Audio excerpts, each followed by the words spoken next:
কেন এই সমস্যাটা হচ্ছে এটাকে বোঝার জন্য আমরা ইঞ্জিনিয়ারিং ক্ষেত্রে যারা রিক্রুটমেন্ট করেন সবচেয়ে বেশি এমপ্লয় করেন, যেমন পিডব্লিউডি, তারপরে হচ্ছে যে এলজিইডি, পাওয়ার ডেভেলপমেন্ট বোর্ড, এদের সংস্থাপনদের সঙ্গে আমরা বলবো। এটা কিন্তু আমরাও বলবো, ওই শুধুমাত্র যে ইয়ের সঙ্গে বলবে তা না, আমরা ওয়ার্কিং গ্রুপ ছাড়া আমরা বলবো।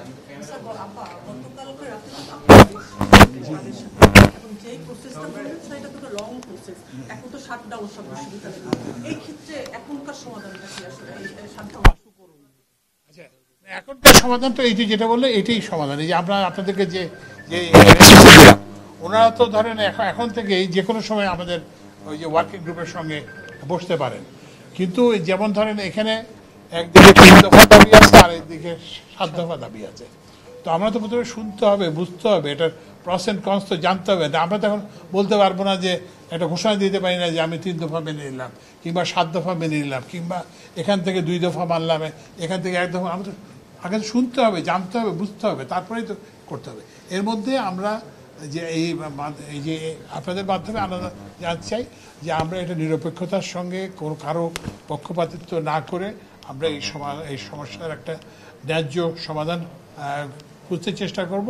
এবং আমরা আশা করব যারা এই বিএসসি প্রকৌশলীদের যারা অভিভাবক তারা ইয়েদেরকে, তাদের যে তারা ছাত্র কিংবা তাদের ইয়েকে বোঝাবেন, সদ্য পাস করা ইয়েকে, এবং যারা ডিপ্লোমা ইঞ্জিনিয়ার নেতৃত্ব ওনারা যে আছেন ওনারা যে ওনাদেরকে বোঝাবেন যে এখন তো আন্দোলন করছেন, তো এটা হয়ে গেছে যে আপনারা তো এই যে সরকার তো এটাকে সিরিয়াসলি নিছে, 4 জন উপদেষ্টাকে দিয়ে এবং অন্যান্য ওদের সেক্টরের নেতৃত্ব করছেন, আমরা তো দেখছি। তো এখন তো আন্দোলন করার কোনো লাভ নেই। গতকাল আপনারা আহ্বান জানিয়েছিলেন কিন্তু সেই আহ্বান তারা মানেনি। আজকে আপনারা যে না আহ্বান ওনারা মানেননি কথা ঠিক না, আহ্বান ওনারা মেনেছেন, কারণ ওনারা তো শাহবাগে ছিলেন, শাহবাগ থেকে ওনারা ইয়েতে গেছেন। তো ওই জন্য আমরা তাদেরকে ধন্যবাদ জানাই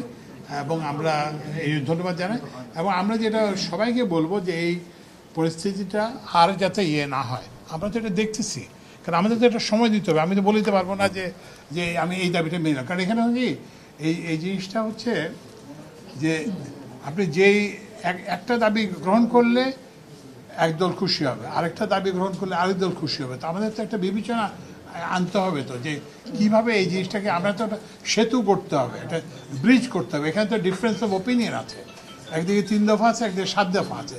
তা আমাদের কাজ হচ্ছে একটা সেতু নির্মাণ করা, যাতে দুই পক্ষ এক জায়গায় আসতে পারে, এমন একটা সমাধান করতে পারি যেটা মানে উভয়েরই ইয়ের জন্য বেনিফিশিয়াল হবে। হয়তো প্রথম মিটিংটা হবে আগামী সপ্তাহের রোববারে, প্রথম ওয়ার্কিং ডে। না ওয়ার্কিং গ্রুপ। কিন্তু আবারও বলছি যে যদি ওরা যখনই মনে করবে যে আমাদের সাথে কথা বলার দরকার, কথা বলতে পারে। RICL TMX, যুগের পর যুগ স্থাপনা থাকে মজবুত।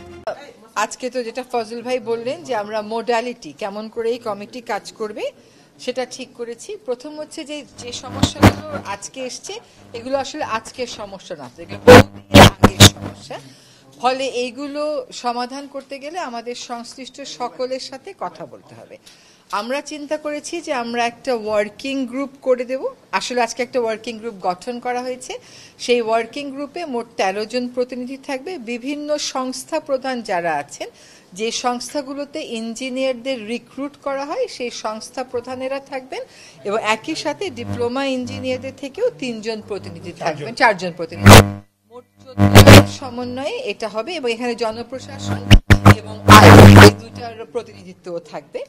তারা প্রথম যে কাজটা করবে তা হচ্ছে বিএসসি ইঞ্জিনিয়ার এবং যারা ডিপ্লোমা করেছেন তাদের বক্তব্যগুলো আগে শুনবেন।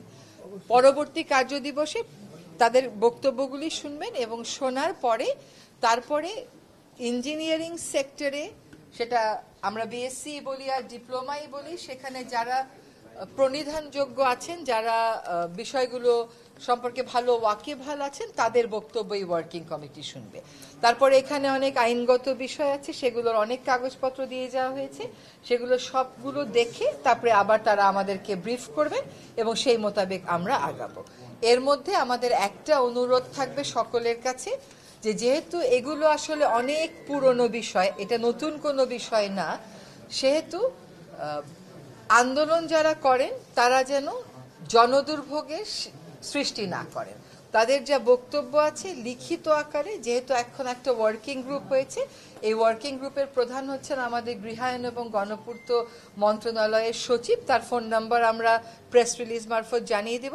তাদের যত বক্তব্য আছে উনাকে জানিয়ে দেবেন, এবং যারা বিভিন্ন বিষয়ে দাবি দাওয়া নিয়ে আন্দোলন করছেন তাদের একটা প্রতিনিধি দল সকল সময়ে সরকারের আমাদের সাথেও বসতে পারেন, ওয়ার্কিং গ্রুপের সাথেও বসতে পারেন, জনদুর্ভোগের সৃষ্টি যেন না করে। এটা রাতারাতি, এতদিনের সমস্যা রাতারাতি সমাধানের বিষয় না, আমাদেরকে 1 মাস সময় দেওয়া হয়েছে।